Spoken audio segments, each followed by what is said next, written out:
Hey guys, welcome to Dim Summary. And whoa, this is a little different, huh? You see like the different colors? The Yeah, reason yeah. why it's up like this is because we have a little contraption downstairs. Yeah, I yeah, think. installation, yeah, big contraption. Yeah, So, yeah. if you're watching this, you may not be able to go to the church to take a picture, but if you hashtag Island ACC, maybe you can just take a picture at home and try to Yeah. recreate this and do Yeah. hashtag Island That's right, ACC, that's and right. you'll get the posters for this sermon series. Right. We had a lot of extra copies printed. Yeah. So, just hashtag us Yeah. on your Instagram and you get those posters. It's Yeah, pretty cool, I know yeah? too. And even if you're not here in person, you can go online and download the visuals from this series, Act, Love, and Walk.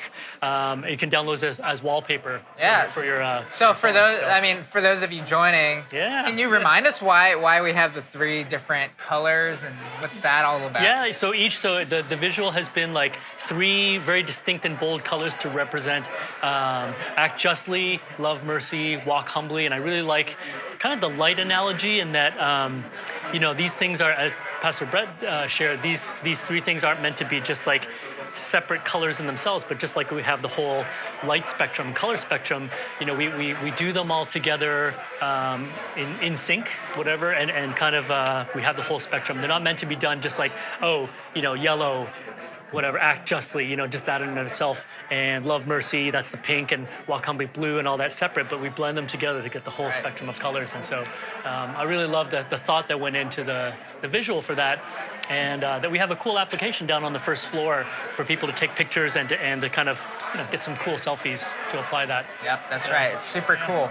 So again, if you're joining us for Dim Summary, if you're watching, you've probably been watching Dim Summary for a while. But Yeah. the idea is to kind of chat about the sermon, and then we're actually going to invite a special guest. We're going to invite Emmanuel to join us. Yeah. From Inner City Ministries. But before we begin, it's important to say, please interact with us. Please ask us your questions. It can be about the sermon. It can be about Micah Movement. We're actually bringing Micah Movement to a close. Well, the sermon series to a close. Right, exactly. The Yes. movement continues. Yeah, the movement right? continues. Yeah. But that's if right. you have any questions for us, go ahead and write it in the chat box, and we will try to get to it. Right. Okay. So, We'll keep an eye before out. we begin, we always do this thing Yeah, where we yeah. got to say what these things are. Yeah. Today it's easy. Right. But what is this We got thing we here? got This Su- Sumai Sumai hug there. out? There we go. Yeah, very traditional. What is that? So here we have. This is not something that you would be able to order normally in a restaurant or whatever, but we've got some vegetarian samosas here and some Nepalese food that's been prepared by our guest who will join us in a moment. By ICM. So working with the Nepalese and South Asian community, a lot of good stuff here. So it's kind of like a fusion, dim Right. fusion summary here. I think we got That's good. yeah. So, we're- hey, what'd you think of the sermon or the sermon series as a whole? I thought that Pastor Brett really was speaking very powerfully Yes. about. Yeah. I love the analogy of running and walking, and Yeah. I agree. When I run, I don't want to talk at all. right. Sometimes Yeah. to be honest, sometimes we live life like it's a race with God. Yeah, yeah, running yeah. the race. Right. But Yeah. we lose the ability to just walk with Him. True, So, true. Well, just kind of on taking that running thing to maybe more literal, just talking about that in itself. I think now they often, especially running socially or with a friend, one good pace to run at is a pace where you can talk and have a conversation. Now you can, if you're training for a race or something, or if you whatever, you can pick up the pace a little bit and maybe you do that solo. But if we are running together, one thing that they often advise is to run a pace where, of course you're going to be taking some breaths and stuff, but to run at a pace where you can talk. And so that pace for me is walking. okay. Yeah. Maybe like a shuffle. Maybe No, like a me and shuffle. Emily go running all the time, and Yeah. she talks as she's like sprinting. Okay. But for me, it's like I can't do any of that at all. So. All right. Well, I think but that is a good, I think that's a good gauge for all of us. It's just to think, okay, just kind of go at a pace where you can talk with God, or maybe with another, person if you're talking literally about running or walking or something. But yeah, I think that ability is really important, and I thought that was, that really stuck with me. The 3 mile an hour God, walking, and I think the thing that also stuck out the quote, I think it was Dallas Willard, to ruthlessly eliminate hurry from my life, and even just this Sunday, just a Sunday morning between 9:30 and 11:30 service. There's been many opportunities to apply that with appointments in between Yeah. services, and someone's maybe a little bit late, and how that if I stack, I get in trouble when I stack things too close to one thing. Okay, this is gonna be half an hour on the dot, Yeah. and my next appointment's after this, and then when something's off, then I have 15 minutes here, so I'm gonna squeeze one more thing in. right. So that brings us to like one of the I want to hit one of the reflection questions that Pastor Brett asked in his sermon. right. But how comfortable with you are simply being in the presence of God, and what is your go-to anesthesia for enduring life? What would you say? What is your go-to anesthesia for Yeah, for yeah. enduring life? Well, probably. Well, this has been on. Maybe I can kind of report and give an update on Dim Summary, like way early on.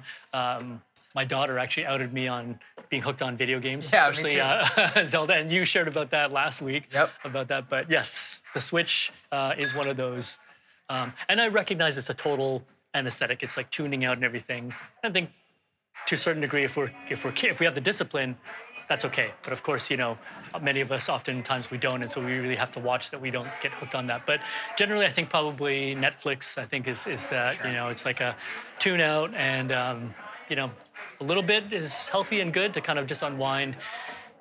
Binge watching, yeah, I don't know. I think that's getting in the area of anesthetic. Yeah. One of the questions about that you? a pastor has always asked, I forget who it was, but is it restful or is it wasteful? That's Right? this really. That's does, yeah. always a good question. Yeah. Because I think there was a study at Harvard or something where they're talking about the way we rest and the way we like to do leisure actually is not restful at all, because we actually pick activities that don't actually bring us any joy or increase our joy at all. It's the easiest thing to do. Right. But the study was saying that actually you should pick something that somewhat challenges you, right? That gets you into this, they call it flow, Yeah. Right. where you're just like, you lose track of time as you're doing it. So maybe you're writing a song, you lose track of all time. You love it. It's challenging, it's hard, it's exhausting, but it's awesome. It's Right. restful in that Yeah. sense. Yeah. But we don't do that in our society because, our pace of life, we just want to come home and do the quickest thing we can do. Yeah, Which is like Zelda or Netflix or Yeah. whatever that may be. Right. So I do agree. So I am similar to you. I still play video games, maybe not World of Warcraft anymore. Okay. But, What are you on now? Right now, Yeah. right now I'm playing this game called Final Fantasy, but we don't have to talk about it. Okay. So yeah, it's not great. It's probably not the best thing for me to be doing. But I think there's something powerful about what Pastor Brett was saying, that like, like the world has gotten more and more efficient, but yeah. people have gotten more and more busy. Yeah. Like, Yeah. I think there's this book called The Ruthless Elimination of Hurry. Right. I agree. I think that all of you should read it. Ruthless Elimination of Hurry. But they were saying that at pace of life, before technology, was when the sun came up and when the sun came down. Yeah. That was it. Your day was governed by the sun, and then the greatest thing that like worked against that whole thing was the invention of the light bulb. Right. Boom. Right. Yeah. Immediately, it's Yeah. like now you start working at night, Yeah. and then you start working around the clock, Yeah. Yeah. and then we thought, oh, if we make telephones or if we start having technology, we'll Right. be Right. able to do things more efficiently. But then Yeah. we just actually end up slotting Adding more. things. Trying to do more in the day. Yeah. Now, sorry, you want to say Well, I was something? gonna say, getting. I think the first part of that, maybe we can talk about. Or I'd love to hear from you. Is what do you find hard in entering? Do you find it hard to be in the presence of God and just be still? And what are some disciplines that help you to be just still in the presence of God? Yeah. I actually think it's those disciplines that really make you feel uncomfortable and make you feel like you're wasting time or like you're inefficient. Oh, right. So not sometimes when you do disciplines, like kind of like what the whole distorted spirituality thing, I think we get into that with a lot of spiritual disciplines, right? With like Bible study. It's Yeah. like, oh, Bible app, checking off every single box. I Right. prayed in the morning, I prayed at night, I'm doing that well. Yeah. But it's those disciplines that make you feel like, did I just waste my time? Right. Yes. Disciplines of retreat. Yeah. Right. Am I supposed to just sit here and enjoy the sunset and Yeah. I'm not doing anything? And your Right. flesh is really pressing on you to like Yes. do something. Yeah, yeah. Those are the things that really have to take your rhythm out Yes. of the day to day. And I really do think like of all the disciplines that you see Jesus, if we're talking about walking with God and living the Jesus lifestyle, the discipline that you see Jesus living all the time is retreat and solitude. And those were the things that were so difficult because it's when all the throngs of people are asking him to do ministry and to heal and to do all these things and he retreats. It's Yeah. inefficient, it's counterintuitive, Right, and really right. hard. Yeah, yeah, yeah. That's good. So Quan, Quan asked, everything around us, education, family, upbringing, society expectations is all about scorecard. How do we break out of this mold? It's kind of similar to what we were saying, but how would you Yeah. break out of this mode of making our spirituality just this scorecard that we have to keep? Yeah. Oh my gosh. It's a really good question. Well, I think it's just, I don't think anyone literally has, a scorecard, but just to kind of not have that mentality you're saying of just like all these boxes, my quiet time, even serving in the series, a Micah 6:8 kind of thing. It's not a box to be ticked, but just to kind of just move away from that mentality of like ticking these things off as if it's like, we had the saying, I learned when we were in Texas, kind of the one and done mentality. You tick it off and it's done and you kind of, put it behind you and it's like, oh, on to the next box to, to check off. And I think just having, I guess, a more organic mindset. Thank you. More organic mindset and just to know that all of this flows together and just that our, retreat is not just like this one thing that we do. Oh, I did a retreat and that's it. But we should be in the rhythm of like whether it's a annual or biannual kind of retreat time to just block off the time, be with the Lord. Serving, I think, is maybe that is not just like, oh, I went and did this, Saturday, I gave my Saturday and I did that. Oh, that's good. I feel good about that. But just, maybe letting those, ministry is messy and these ministry opportunities kind of sometimes come up, these urgent situations, often at the least convenient time. And just like, I think to me, it's always remembering having the margin in life. And this is the great challenge to be able to flex in and, be ready to respond to that and not just like, oh, I'm too busy. Like that's the response that I hate most in myself. I'm too busy. I can't respond to that. I would say that there is a place for a scorecard for certain people, like especially if you're new to the faith. It's just like, yeah, you just kind of got to do these things. Right. I think if you're asking that question, maybe perhaps you have gotten into this thing where you've just been overly checking things off in terms of your spirituality. In which case, I would ask a question. What would it take for you to get rid of that scorecard? How can you get rid of that scorecard? Yeah. Like, I think it's often helpful to think about our relationship with God in almost like human relationship terms. Yeah. How do you gauge your closeness to your wife or to your Yeah. husband or to your children? Right. Is it a scorecard? Right. Oh, I spent 5 minutes with her. I Yeah. took her out to a ball game. No, Yeah. you don't. The question you ask is, how am I doing with this person? Yeah. And that's the question that maybe is the question that you ask yourself on if you take a retreat or an annual basis or quarterly basis. How am I doing with God? How has my relationship with Him grown? Now you're asking a very different question, not a specific check of the box question, but really like a qualitative. Where is my relationship with God right now? Yeah. Right? Yeah. So my challenge is, can you get rid of that scorecard? Yeah. It'll be very difficult. Scorecard mentality.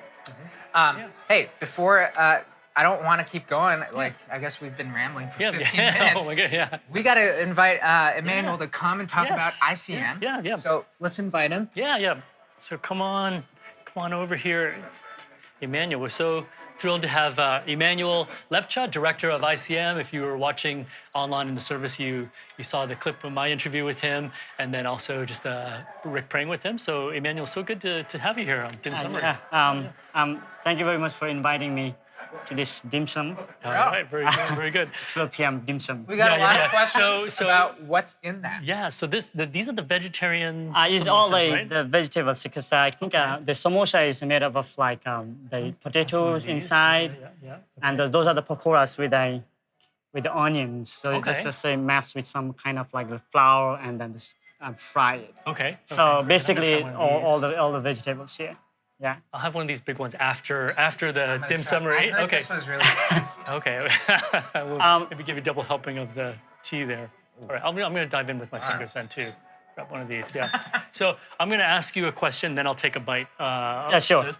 But I think one of the things I resonated with was just the whole 3 mile an hour walking with God, and just how Hong Kong is very efficient, and sometimes our expectation of that can get us into trouble. I think on the mission field, I think one of the things that I've seen for our mission trip participants is kind of in whatever country that you're going to, destination, things are, it's not as efficient. Why aren't we, we have all this time that we can fill. Why aren't we doing this and that? And just kind of our Hong Kong, or maybe the very efficiency minded thing. What have you seen in your experience on missions? How do you help people to, kind of have that walk with God, 3 mile an hour God? And then maybe is your mission field here in Jordan Yau Ma Tei, how do you help people with that ultra efficient mindset to just kind of, walk humbly with God at that walking pace? I think there's first thing like you mentioned is like we need to help people to come out from our mentality of like everything is efficient here in Hong Kong. That's why I think one of the important thing what I've seen here in Hong Kong is because like people are all busy, like they grow up with that culture, and it's sometimes it's very hard for them to come out, and we cannot just ask them to say, okay, quit everything, leave everything, and just you have to follow Jesus, walk with Him. And sometimes it doesn't work because they don't have any idea what does it look like, because while they were grown up, like born, like they just grew up. I would call I generation. They grew up with the iPhone, iPad, iPhone and everything. Yeah. And we cannot just ask them to leave everything, and we cannot teach them to leave everything as a distraction and like you have to follow Jesus. Sometimes it doesn't work. What we're trying to do here is actually at the same time, if they are engaged with all those kind of things, at the same time, how we can engage God through those medias, so like through those things. So those are the things we're trying to. But for example, like if you're talking about the phone and the internet and everything, and like the laptop and iPad, how we can use those things, how we use those media to help them to walk with God, actually. Those are the like, sometimes we have to be creative. It's the place I grew up was like India, the Northeast region, where when I was a kid or like when I was young, we had only one television in the whole village. So for us, it's like we don't have any choice. So we have to go to sleep at 8 p.m. because there's nothing to do, right? So there's no games, nothing. So we used to play the football. That's like very natural, like the physical.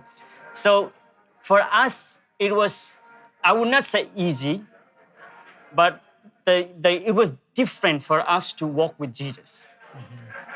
It's a mountain, the natural, like, you can see it's like very adventurous. Like, it was for us, it's like kind of like we used to go to the forest and like do all those kind of things.